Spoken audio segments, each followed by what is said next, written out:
This video will contain spoilers. Consider yourself warned. In the previous episode of Bad Monkey, Vince Vaughn's character, Andrew Yancey, makes a shocking discovery. Christopher and Nick Stripling are actually the same person. However, before he can act, Nick ambushes him from behind in the red-lit yard.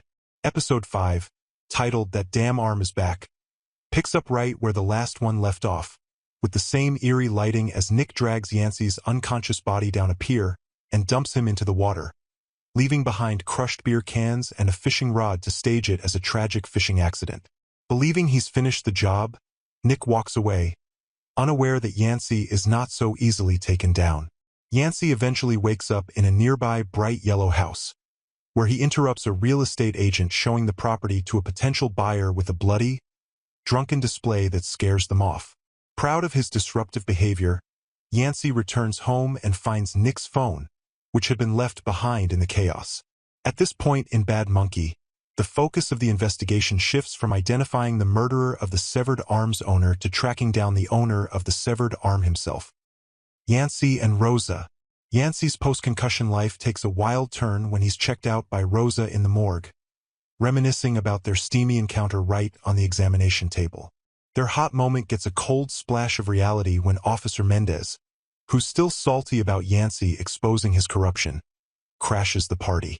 Mendez, now leading the investigation into Dr. Israel's murder, sees Yancey as the prime suspect and issues a menacing warning to Rosa.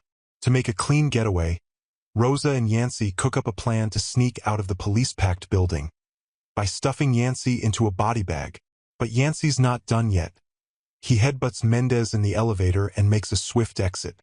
On the run, Yancey hides out at Rosa's family home, where he starts to bond with the clan, although Rosa's mom is less than thrilled about the new house guest.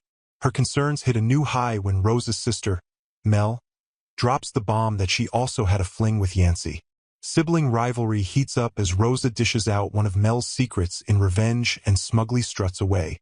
Meanwhile, Yancey gets Rosa's little brother to try cracking Nick's phone, but no luck. The silver lining? The phone has Touch ID, leading Yancey to hatch a wild plan to dig up Nick's grave and swipe a finger for unlocking it. After some grave-robbing shenanigans, Yancey and Rosa hack into Nick's phone, discovering that Nick and Eve are planning a getaway by plane. Pretending to be Nick, they text the pilot for coffee recommendations, figuring out the airport. In a race against time, Yancey and Rosa speed to the runway, where Yancey hilariously fails to catch the plane on foot. Nick, keeping Eve distracted, tries to keep Yancey's survival under wraps, but Yancey blows the cover by calling Eve, revealing he's alive.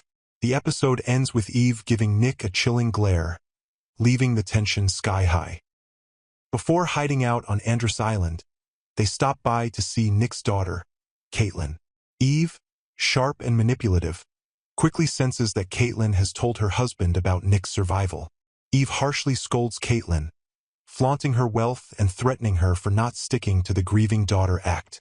Nick, caught between them, feebly tries to ease the tension but ultimately sides with Eve, further straining his relationship with Caitlin. Other characters.